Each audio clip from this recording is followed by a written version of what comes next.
and I'm a developer advocate at Google. So, as developers, we want to deliver things fast and with a high quality. But I think to do this, we need two things. We need a good code, but we also need a good team. So with code, we don't really have a concrete way of measuring how bad or how good our code is. But we do look at a few things to get some numbers.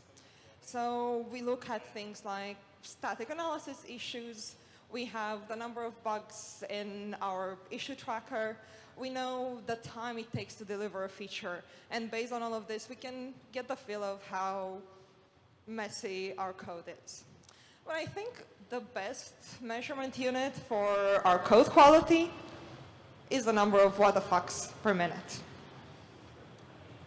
And I think the number of what the fucks per minute is really related to the developer happiness. So as this number grows, our happiness decreases. And usually this is, let's say, in the end measured by these tracked code issues that we have. But what happens with team culture issues? We don't really have a way to measure things. And I think one of the main symptoms of team culture issues are the number of people leaving. Afterwards, okay, new people join the company, but because the actual issues aren't really addressed, I think this creates a vicious cycle that it's hard to get out of. And when we have code issues, you have the issue, you fix it, and that's it, you're done. But I think with the team issues, things are not that simple. It's not just a bug that you can quickly fix, but rather team issues are things that take longer to solve. And usually this involves creating certain routines in our lives. So we know that I think in the end, both the code issues and the team issues end up decreasing the developer happiness.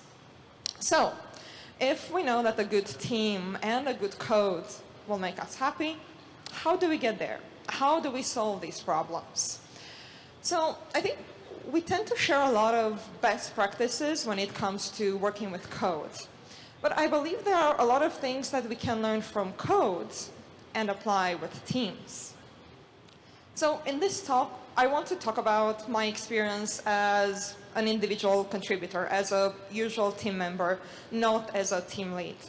So I want to tell you about some of the most important practices that I try to follow, both in code, but also in the personal relationships in the team when working with other people.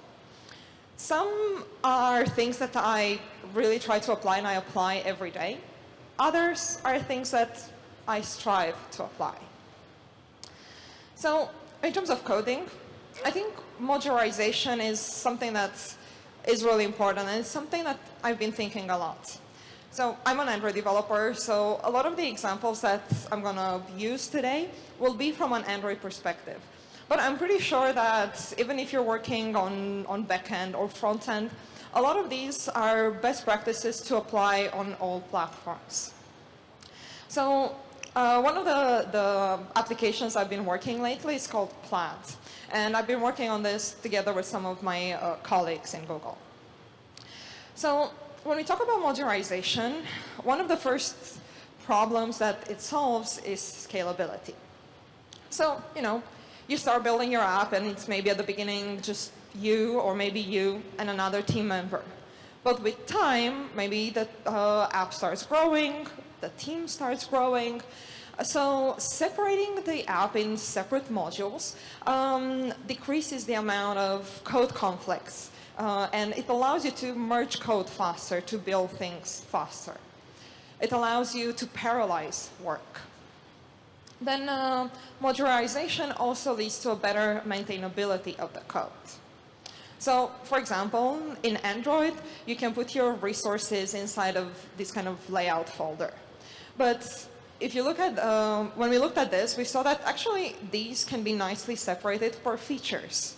So then we kept files separated in different modules, making it easier to maintain.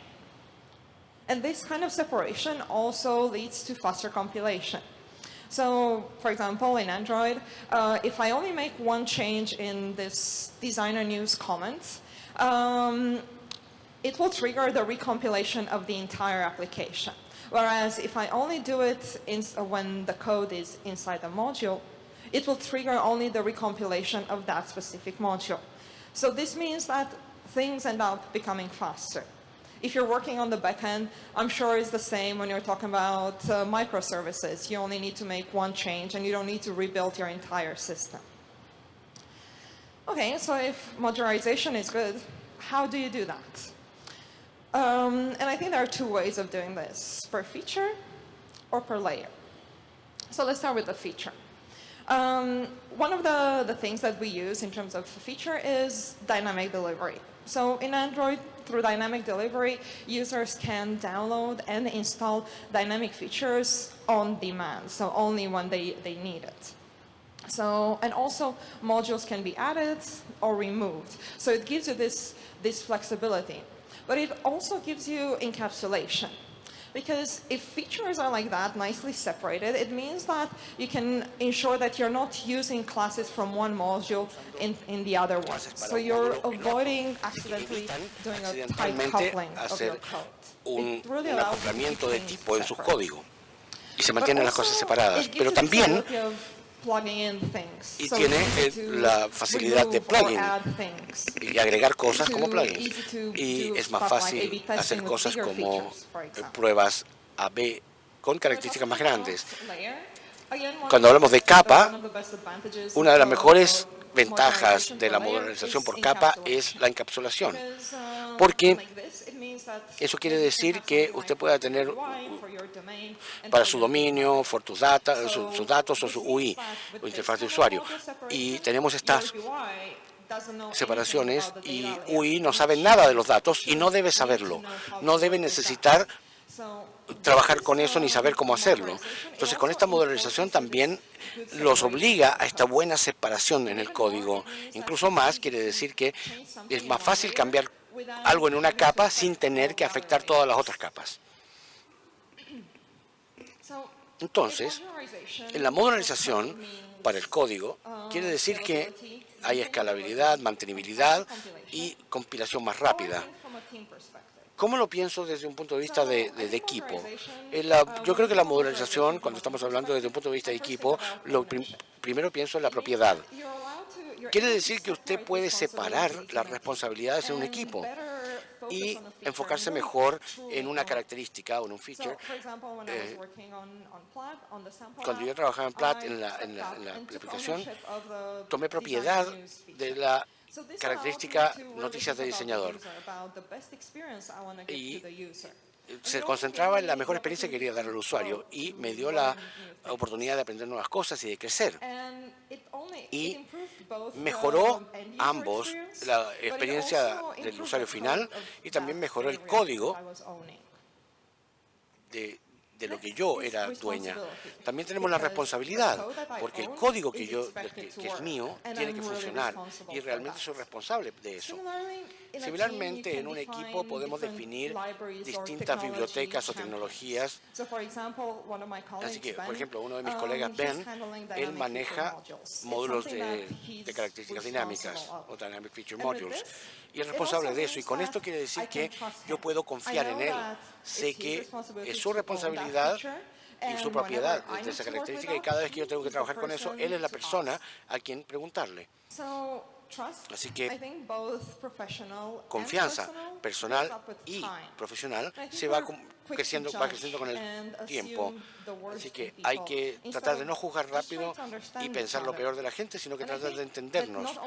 Y no solamente ustedes deberían esperar hacerlo el mejor trabajo posible, sino que al mismo tiempo tienen que considerar que en cualquier situación la otra persona también intenta hacerlo lo mejor que puede y dártelo en ese momento, dadas las restricciones que tienen. En términos de código, yo creo que el principio de responsabilidad única es uno de los principales y evitar clases de Dios. Uno de los fundamentales de este principio de responsabilidad única, yo creo que Muchas veces en el código tenemos miedo de crear nuevas clases y incluso crear más módulos con un módulo base donde ponemos las cosas que son comunes, que son compartidas. Pero también lo que es importante para nosotros es definir una visión de arquitectura. Pensamos, ¿cómo queremos que se vea nuestra app? Así que terminamos haciendo dibujos, hacemos un dibujo de cuáles son las clases principales, cuáles son las responsabilidades y los roles. Y lo que tengo aquí es algo que de hecho hice copy-paste de de una sesión de pizarra allá, y tenemos acá todo lo que está en la capa de datos, de usar X rutinas. Y lo que nos queda es la arquitectura que estamos esperando lograr. Y esto nos permite saber que cuando estamos construyendo algo, cómo las cosas deberían verse. Tenemos un entendimiento común de nuestra meta, y también desde un punto de vista de revisores fue más fácil mirar el código y ver, bueno, ¿esto sigue el patrón que acordamos o no? Hace las cosas más fáciles. Entonces, si un código del que estamos hablando, por ejemplo, evitar clases Dios y definir, en términos de equipo las cosas son similares. Si tenemos clases Dios, tipo Dios, tenemos que la gente empieza a acaparar el conocimiento, así que tenemos que hacer sesiones para compartir el conocimiento o enlace. Por ejemplo, en módulos de características dinámicas, mi colega, por ejemplo, la forma mejor de aprender eso fue comenzar a implementar algo y luego trabajar en conjunto con mi colega para ver si lo que implementé estaba correcto, o interactuar con él y encontrar una mejor forma de resolver esto. Pero incluso cuando hablo de compartir el conocimiento, hay dos maneras de hacer esto. Una es, puedes recibir el pescado o aprender a pescar. Y a veces queremos el pescado, no queremos saber más. Yo estaba trabajando en otra característica y también estaba tocando algunos códigos de animación que estaban malos. Y sé que ese no era el momento y el lugar para aprender cómo funcionan las animaciones. Así que simplemente se lo pasé a otro colega y le dije, ¿cómo arreglo esto? Porque necesito enviar esta característica.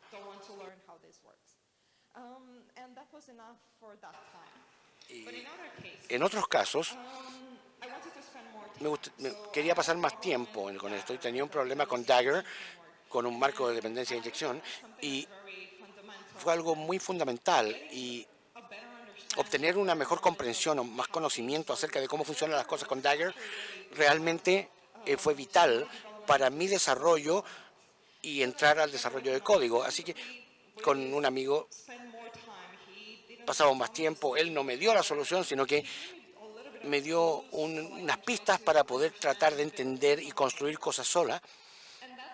Y eso tomó más tiempo que solamente, toma, escribe esto, escribe estas dos clases. Pero al mismo tiempo, ahora ya sé cómo funcionan las cosas. Ahora puedo implementar estas cosas sola e incluso puedo explicarle esto a otras personas.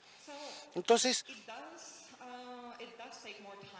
sí toma más tiempo, consume más tiempo, pero a largo plazo es mejor, vale la pena. Y si dice que estás trabajando solo y que no tienes a nadie para preguntarle por el pescado, yo digo que eso no es verdad. Miran alrededor tuyo. Hay tanta gente aquí, tenemos una gran comunidad, así que colaboren, hablen todos juntos. Cuando están trabajando con alguien, tienen que decidir desde un principio lo que quieren. ¿Quieren el pescado o quieren aprender a pescar? Entonces, definimos una visión de arquitectura porque queremos tener una ruta definida. Tenemos que ver cómo se ve la arquitectura de ensueño. Y para estas características tenemos que definir la dirección en que queremos ir, y podemos evaluar las características existentes y dónde estamos y qué pasos necesitamos para llegar a donde queremos estar o necesitamos estar. Y creo que es lo mismo con nosotros. Tenemos que entender dónde estamos, entender a dónde queremos llegar o ir. Queremos progresar, avanzar y aprender, es por eso que están aquí. ¿Pero cómo? ¿En qué dirección? ¿Y dónde estamos ahora para entender ¿Cuántos pasos tenemos que dar? Para definir su meta es decidir qué tan hacia adelante quieren mirar. Podemos mirar las cosas a corto plazo. ¿Cuáles son las EPI o habilidades que quieren cultivar? ¿Quiere ser un especialista? El que realmente sabe todas las cosas de una API, o quieren saber un poco de todo, solamente quieren saber cómo usar cada una de estas API. Pueden probar con nuevas qué tecnologías o qué bibliotecas quiero probar. Quiero cambiar de Android a backend o cloud a jugar con Coffin Roll. Y yo creo que las conferencias que van a escuchar hoy si voy a escuchar track 1 o track 2, esto también es una reflexión de este tipo de elecciones decisiones que estamos tomando. A mediano plazo también puede ser, ¿qué quiere ser? ¿Quiere ser un contribuidor individual? ¿Quiere ser un líder tech o un líder de equipo? ¿Quiere trabajar en un equipo pequeño, en uno grande? ¿Quiere cambiar de plataformas?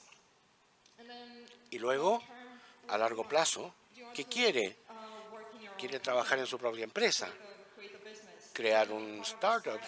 ¿Ser parte de un startup? ¿Quiere trabajar en Google, Facebook, Amazon? Son distintas experiencias y tiene un camino diferente para llegar allí.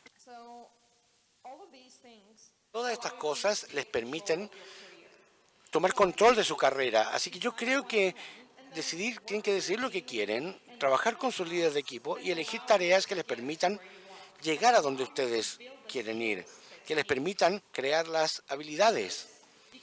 Y asimismo pueden asegurarse de que están trabajando de las cosas que les gustan, sino que también en las cosas que pueden hacerles más felices en el futuro y más productivos. Pero también para llegar a eso y definir estas metas, primero tiene que entender qué es lo que lo motiva. Y de hecho estoy feliz donde estoy ahora. ¿Qué le hace feliz? ¿Qué le satisface con el lugar que está ahora? ¿Cuáles son las características de su trabajo que a usted le gustan? Y significa que esas cosas son importantes para usted. Y si está perdiendo alguna de ellas, y si en un momento dice, ¿sabe qué? No me gusta esto, puede ser fácil mirar atrás y decir, bueno, me gusta esto, pero estas cosas ahora faltan. Así que puedo buscarlas en otro lado. En mi caso, me gusta escribir código. Creo que yo puedo tener personas alrededor mío de quienes puedo aprender. Y una de las razones por las cuales me fui del startup anterior es porque las características que estaba construyendo realmente nunca las usaba nadie. Así que me sentía como estoy perdiendo el tiempo construyendo cosas. Y hay que mantener un equilibrio en todo, porque sé que codificar es importante para mí. Mi gerente sabe eso, que si hay días donde yo no estoy codiendo, estoy poco feliz, así que nos aseguramos de las cosas que equilibramos las cosas que estoy haciendo o no haciendo. Luego establecer sus metas. Ahora que ya sabe lo que los motiva, ahora ya saben cuál es su camino, definan a dónde quieren llegar. Y hagan un seguimiento a su aprendizaje y a sus logros. A veces miro y digo, bueno, ¿qué hice? ¿Qué aprendí? Siento como que no hice nada en las últimas semanas. Así que hacer un rastreo de lo que he hecho me permite ver el avance que he hecho. Y de hecho, puedo rastrear todos los días lo que he aprendido y tener un recordatorio de esto todos los días al final del día de trabajo para hacer este tipo de rastreo. Otras personas que conozco hacen esto una vez a la semana y también tienen un recordatorio que los fuerza a hacer esto. Y yo creo que eso es la parte más importante, tratar de destacarse a sí mismo. Usted es importante, su carrera es importante. Tratar de crear una rutina, de hacer un seguimiento a sus logros. Porque aunque las cosas pueden parecer menores a día, poner una línea aquí y dice, bueno, sí, eso es todo lo que hice hoy. Miro hacia atrás, veo que gota a gota voy llenando un vaso y que en el tiempo un lago. Pero cuando estamos estableciendo estas metas, tienen que tener algunos hitos y hay que establecer esos hitos. Y cuando uno llega Dice, bueno, ¿qué aprendiste? ¿Qué pasó en este tiempo? ¿Estás donde quieres estar? Estas pueden ser 3, 6 o 12 meses, depende de ustedes, pero también representan una meta, una línea, un plazo, y se puede recalibrar y restablecer. Y puedo entender cuáles son mis metas, pero también cuáles son mis metas ahora, porque nosotros vamos cambiando también y quizás terminemos aprendiendo nuevas cosas y decidir que realmente, quizás hace 6 meses yo quería solamente usar Java, pero ahora quiero irme hacia Kotlin. Pero saben cómo llegar ahora. Y si su respuesta es no sé, eso es totalmente válido. Pero creo que es muy importante pensar acerca de esto, pensar dónde están y dónde quieren estar. La visión de arquitectura toma un tiempo, toma una inversión de tiempo, pero yo creo que nos proveerá la guía que necesitamos. Cuando hablamos de comunicación entre componentes, es importante. Por ejemplo, en nuestra app nos vamos a comunicar con el backend y tenemos bibliotecas específicas, otras bibliotecas de terceros, otras que hemos construido nosotros, pero al final lo que tenemos es un conjunto de módulos que exponen un conjunto de APIs. Y si ustedes no están de desarrollo, todavía están construyendo APIs. Y las APIs tienen que comunicarse unas con otras, y eso es muy importante. Y definir las APIs correctamente es importante. Así que para eso hay unos principios de usabilidad de las API que no voy a cubrir todos estos, pero voy a cubrir los que yo creo que son los más importantes. Uno de ellos es la consistencia. Entonces, por ejemplo, sabemos que siempre queremos exponer las funciones de suspensión en distintas capas de la API. Entonces crea un patrón en la mente del desarrollador donde tenemos características similares o que hay que trabajar en características existentes. Sabemos que esperar cuando hay que reparar un bug o corregir un bug o una característica y permite operar más rápido. Otro principio es que hay que proveer una API flexible para casos simples y una API que también pueda manejar casos complejos. Por ejemplo, en Android, si usted quiere mostrar un bullet point, puede usar un bullet span que da el color del bullet que quiere mostrar. Pero la API es suficientemente flexible para permitirles definir la distancia entre el borde de la visión de texto y el punto bullet, qué color es y qué tan grande es. Y es un curso más flexible, permitiéndole proveer una implementación personalizada de esto. Quizás si quiere que su bullet point no sea un círculo, sino una estrella. Así que la API le permite casos simples, pero complejos a la vez. Siguiente tiene que ayudar a sus usuarios a reconocer, diagnosticar y recuperarse de los errores. Para una biblioteca Android, por ejemplo, esto es una biblioteca de base de datos y quiero crear una función de suspensión que inserte datos en la base de datos, pero se me olvidó agregar la dependencia. La biblioteca en el momento de compilar me dice, oye, tienes que agregar esta biblioteca de dependencia específica. Dependencia de biblioteca específica. Es preciso, me dice exactamente qué hacer y es oportuna porque me lo dice en el momento de compilar. No me dice que solamente al construir la API trato de hacer un insert, pero el insert hace que mi app se caiga. Así que la usabilidad de APIs es consistencia, flexibilidad y errores que ayuden. Y como desarrollador, podemos pensar en el usuario del trabajo. La persona que esté usando esta API, ¿sabrá cómo hacer las cosas? ¿Cubrirá los casos de uso que necesitan? Bueno, sabrán qué hacer cuando encuentren un error, sabrán cómo recuperarse. Entonces yo creo que es importante ponerse en los zapatos de sus usuarios y entender lo que necesitan. Entender y asegurarse de que están comunicando el camino, la manera de avanzar. También Cuando pensamos en equipos, esto se traduce en dos cosas generalmente válidas, la empatía y la comunicación. Hay que ser flexibles y uno también tiene que ser flexible cuando se comunica. Usted es responsable de asegurarse de que la persona con la que se está comunicando entienda lo que quiere decir. Así que tienen que asegurarse de que usted está enviando el mensaje a la persona que le está escuchando. Piensen en la persona con la que están hablando. ¿Había conocimiento? ¿Hay experiencia? ¿Sabrán lo que quieren decir cuando están hablando? ¿Sabrán lo que quieren decir cuando están hablando acerca de los datos?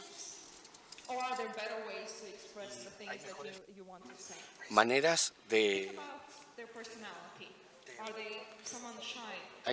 de hacer esto? Y hay que hablar de clarificación si no entendieron lo que quieren decir. Y piensen acerca del contexto, el que están tratando de comunicar. En un ambiente ruidoso, por ejemplo, la persona a la que ustedes le hablan está tensionada, estresada, presionada por el tiempo, y hay que considerar si ese es el momento correcto de darle su feedback y entregar su mensaje.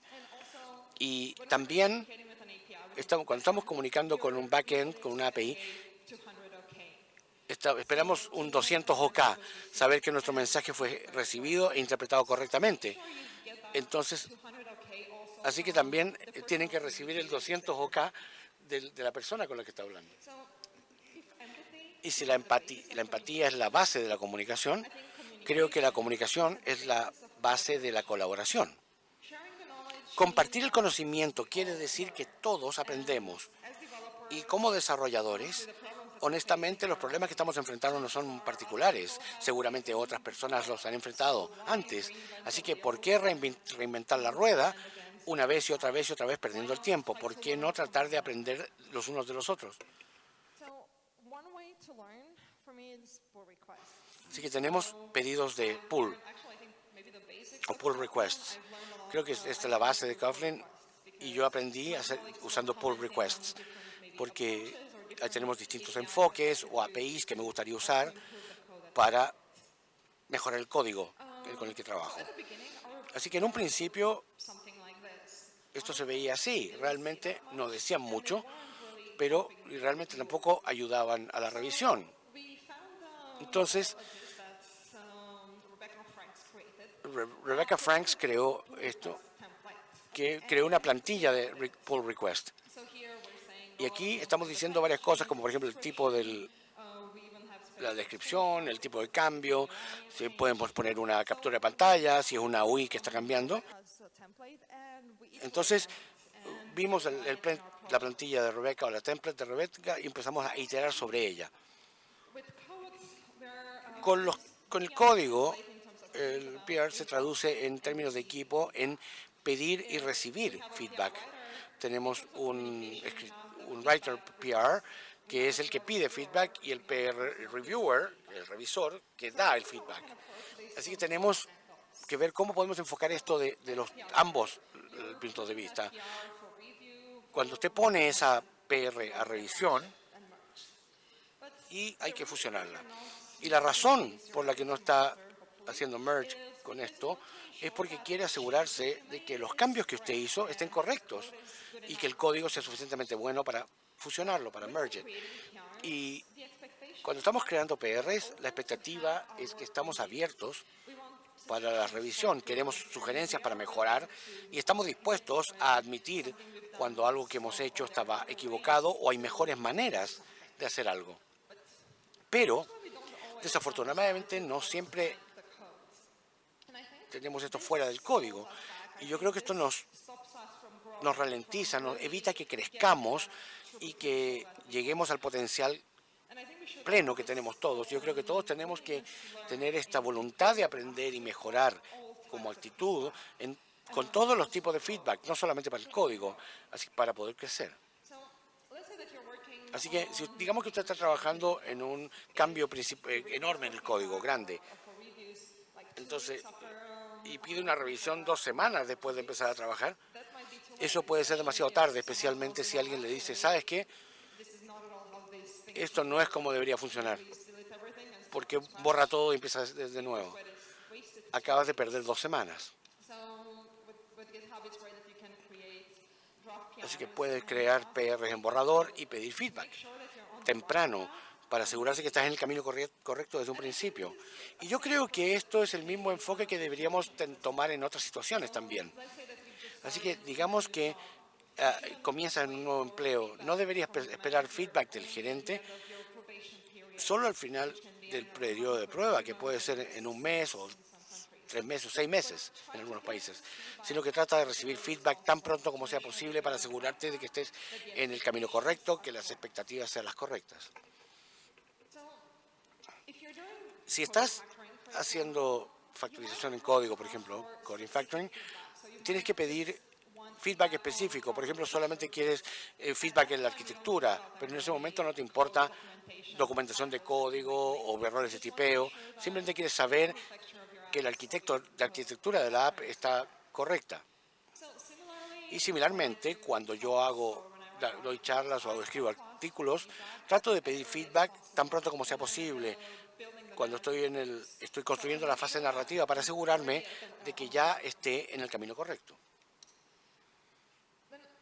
Luego tenemos todos nuestros conocimientos, fortalezas y debilidades. Así que asegurémonos de que estamos hablando con la persona correcta para el problema correcto. Por ejemplo, cuando yo estaba hablando con módulos de características dinámicas, mi colega es siempre la persona correcta para hablar de eso. Ahora, como proveedor de feedback, asegúrese de que el feedback lo estén esperando. ¿Ayudará el feedback? ¿Esa persona realmente quiere conversar ese tema específico? Si la respuesta para esto es que sí, entonces veamos cómo podemos entregar el mejor feedback. Entonces, cuando usted está dando feedback, tiene que tener 3 cosas en mente: la situación, el comportamiento y el impacto. Y eso también se aplica al código. Cuando está agregando comentarios al código, tiene que ser suficientemente claro para explicar qué hizo aquí, cuál es el resultado de esto y cómo puede mejorarlo. Y luego, cuando estamos hablando acerca de feedback personal, creo que tenemos que ser tan precisos como con el código. Lo que me llega al punto siguiente. El feedback tiene que ser oportuno. No puede darlo en un PR después que está fusionada, pero eso está mal. El código, las prioridades del escritor, el que escribió el PR ya pueden haber cambiado. Entonces, usted a veces, al darlo el feedback a tiempo, no deja que las cosas sean grandes. E incluso quizás su opinión puede cambiar porque usted no le dice lo que piensa. Así que asegúrese de que su feedback es tan específico y en detalle como sea posible. Ir a los detalles y mostrar qué está mal. Y también puede dar feedback cuando algo funcionó bien. Asegúrese de también hacer eso y reconocer las cosas positivas. Así que hablen. Luego, concéntrense en los hechos que han visto. Hablen del trabajo y no la persona. No diga estás equivocado. Dice, podría funcionar mejor. Es un cambio de tono, pero importa mucho. Y a ti te están dando feedback. ¿Cómo debes reaccionar? Muchas gracias por decirme esto. No sabía que sonó así, o no he pensado en la solución. Pero es fácil, como primera reacción, ponerse defensivo y culpar a otros o en alguna restricción fuera de nuestro control. Pero lo primero es poner la cara, aceptar la responsabilidad por el rendimiento y por los problemas que tienes, sin excusas o sin culpas. No ajusten la verdad para que no tengan que ajustarse a ella. Y después traten de entender el punto de vista de la otra persona, traten de entender de dónde vienen y qué sienten cuando están diciéndoles lo que les dicen. Y ahora que saben qué pueden mejorarse, comiencen a pensar cómo van a mejorar. Reaccionando así, ustedes fortalecen la relación con la persona que provee el feedback.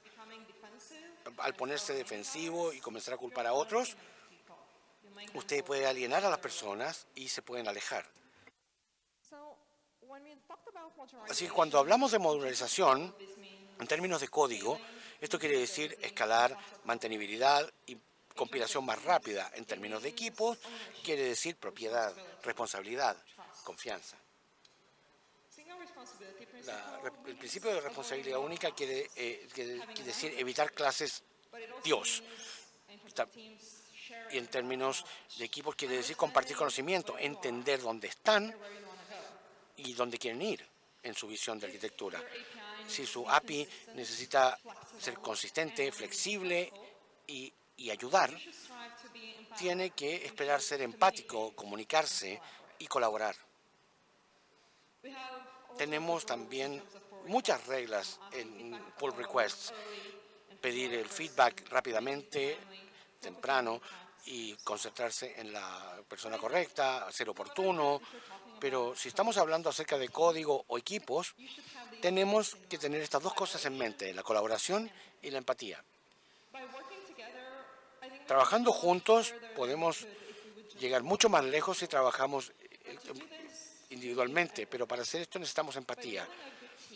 Construyendo un equipo bueno que se comunica y se respetan unos a otros, esto afecta la forma en que se comunican y trabajan con otros equipos, otras personas con las que interactúan. Entonces, ojalá les importe y quizás le devuelvan uno. Gracias.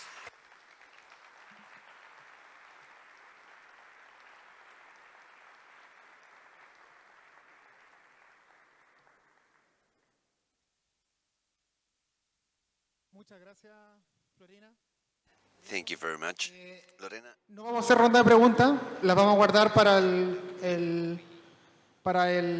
Open Space. ¿Ya? Y ahora vamos a presentar a Gen One de Huawei, que también es uno de nuestros sponsors.